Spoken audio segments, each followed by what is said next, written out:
Hey, Brenda. I passed by your house earlier, but the light was not on yet. Aren't you home yet? It's almost time to get dinner ready, isn't it? Oh, hello, Mother. I'm so sorry, my business meeting went a little over time. I should get home in a bit. Huh? A meeting? Again? I'm really sorry. I am the manager of the section, so... Oh, is that so? For someone who's only finished high school. You're acting like the big bad businesswoman, huh? No, I didn't mean it that way. Must really not be a major company to assign a high school graduate to a managerial position. That's another reason why you became a housewife that can't even cook. Not to worry, I prepared dinner before I left this morning. Prepared? This morning? So you're serving my Brad pre-prepared dinner? Not fresh? Whenever we think we both might be late, I prepare something in the morning or the night before. And when Brad gets back early, he makes dinner. Brenda, am I hearing you right? Uh-huh? Did I say something strange? How could you take care of your husband so half-heartedly? Half-heartedly? I've told you this a million times. Although you're working, you must not forget the responsibilities of a housewife.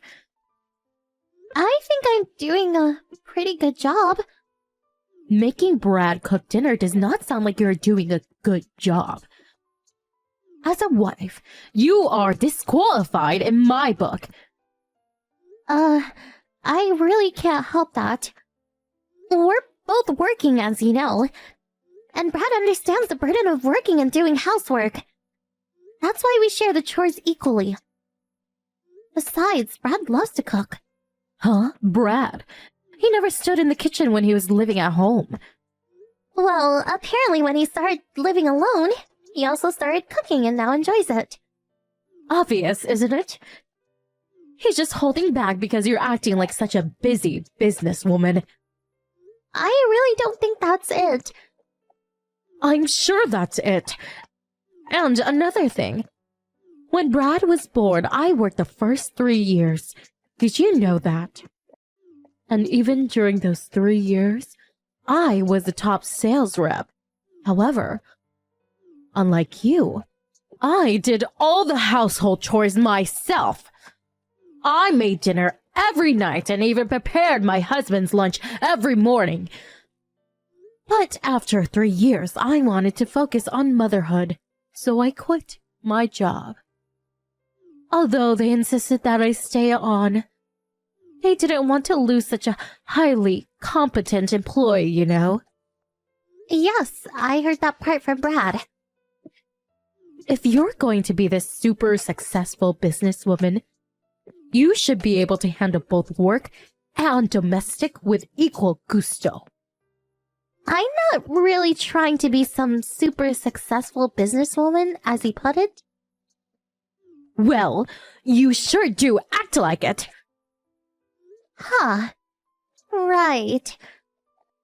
Anyways, I recommend that you use me as your role model going forward. If you can't do that, well, you should just quit your job. Hello, Brenda. So, you finally took my advice. Hello, Mother. What's this about? I heard you quit your job. Huh? I knew you weren't cut out to be successful businesswoman. I'm still working. Oh, really? Then why are you always home during the day? This past month or so, I've seen your car in the driveway. So I figured you had resigned.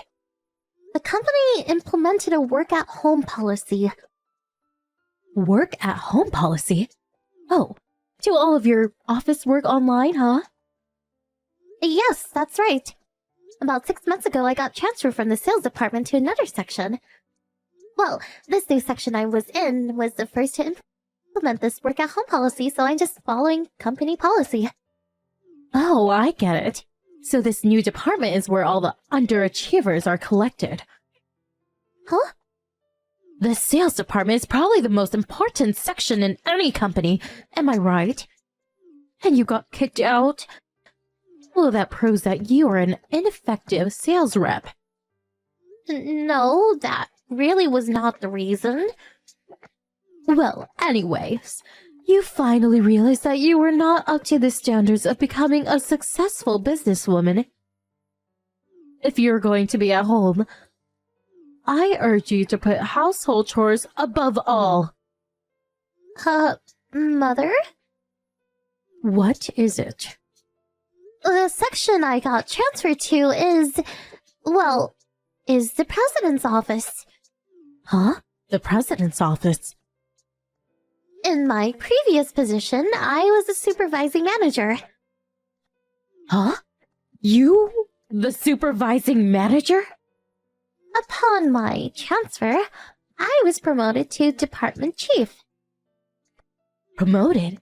To department chief? You're not serious. You're a high school grad. You're in your mid-30s and you're a department chief?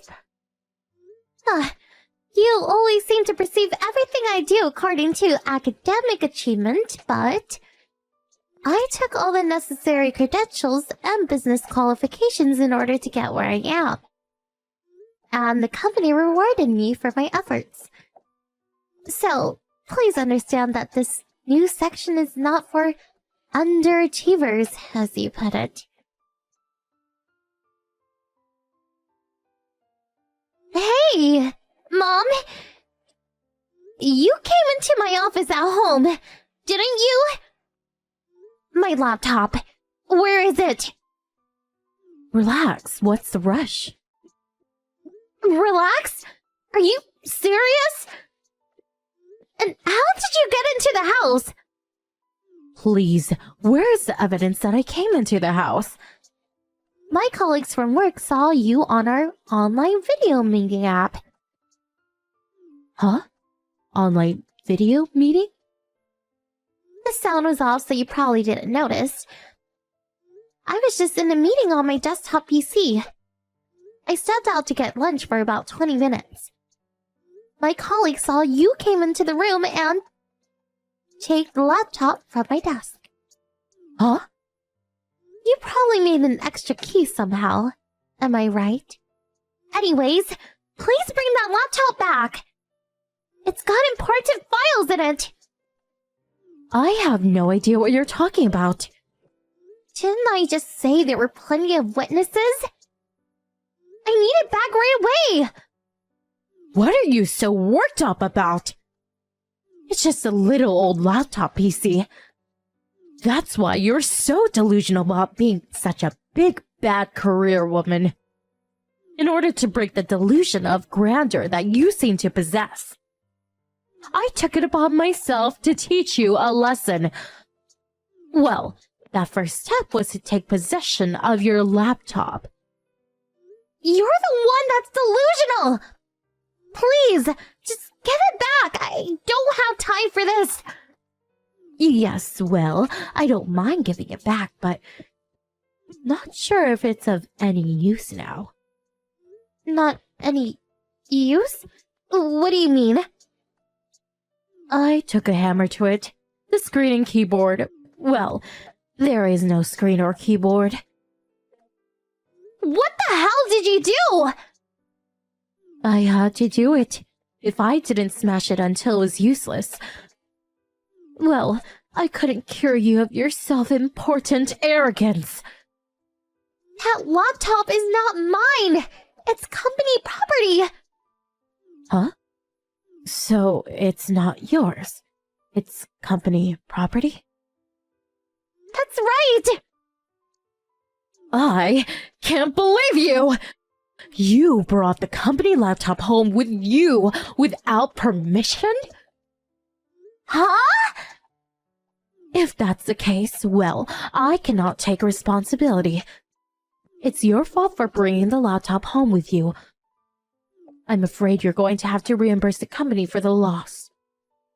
The laptop was given to me by my company to use at home. Huh? Although I work at home, I still have to visit customers. There are staff members that get their work done at our clients' offices. Therefore, the company has distributed these laptops for all employees as part of work-at-home policy. Huh? I hate to say this, but could you please get it through your head that what you did has severe consequences? Luckily, I backed up all the data on the laptop.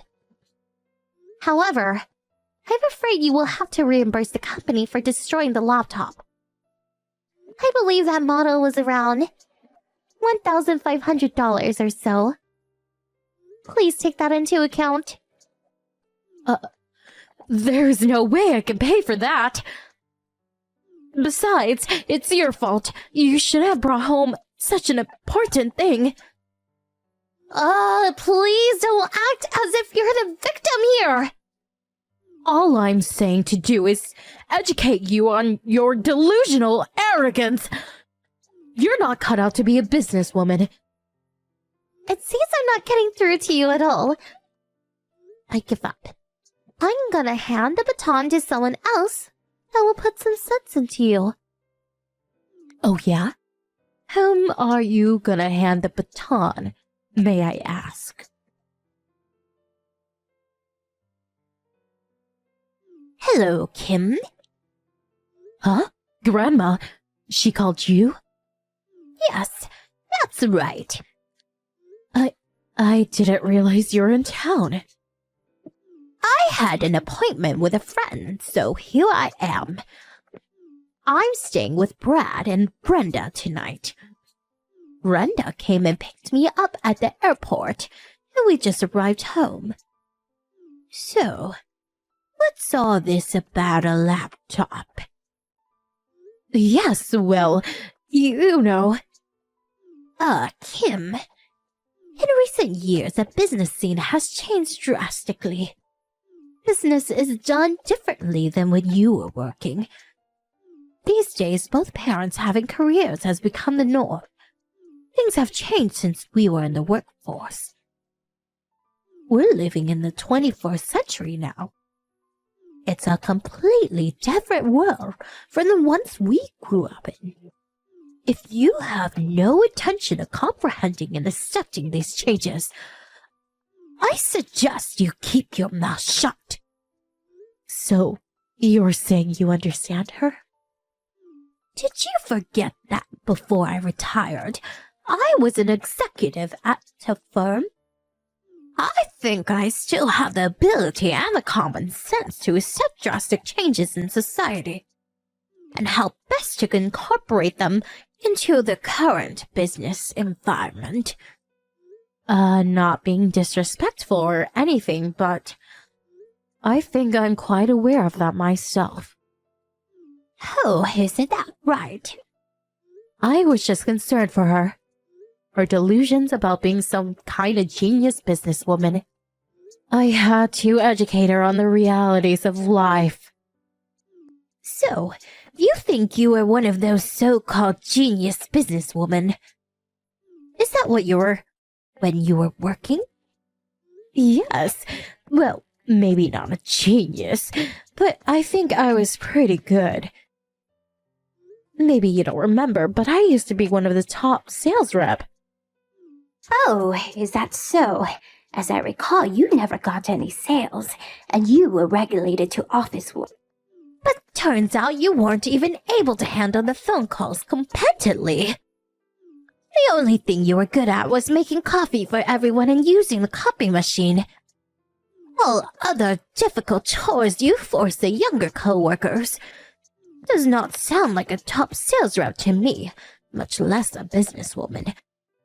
Even when you were working and after you quit, all your meals were just frozen foods, and you just threw into the microwave or just something from the supermarket deli. Even now, you can't make a proper meal from scratch. I'm completely aware of all of that. But why do you know that? Do you remember a girl named Catherine? She worked under you back then. Catherine? Yes, this Catherine. Well, she's a daughter of one of my best friends. Huh? I think it was about a year ago. We were talking about old times and Kathy happened to mention that you and she worked together years ago. She was just a junior staff member back then. Well, while we were talking, she became extremely agitated just recalling those days. Apparently, she had pent up all those memories over the years, and all the animosity toward you flowed out as if a dam had burst. No, you can't be serious. I really didn't want to believe it. Huh? I hear from Brad you and your husband are still serving frozen foods or cheap ready-made meals. My husband? And Brad? I suppose you were trying to hide it, but they knew. They didn't say anything knowing you'd probably be furious. With your obsessive pride and all. In other words, you weren't fooling them one bit. You're not serious. If you're going to be proud of your so-called achievements, the least you could have done is to get some sort of qualification like Brenda has done over the years. How could you? Well, maybe it's our fault for letting you go on like this for years. But I think you went a little too far with this laptop fiasco, causing such a burden on her company. But, please, grandmother. Anyway, I'm headed over there right now. We need to talk about me moving in with you. Huh? Move in? My grandmother eventually moved in with my mother-in-law, and she kept a close eye on her. My grandmother is kind of cool. She loves high-tech stuff, and she always fiddles with her smartphone. Makes pretty good use of it, even at her age. On the other hand, my mother-in-law has an inferiority complex towards Grandma. Apparently, she didn't like that I was turning out to be just like her as I advanced my career. After the line conversation, she headed straight over to my mother-in-law's house and... all her harassment toward me came to light, and it was decided that she would live with her son for the foreseeable future. After a month or so, she moved in. I hear she got a part-time job to reimburse me for the damaged laptop. She hasn't worked in a while, so I hear she's having a hell of a time. And on top of that, when she gets home, she has to deal with my super grandma.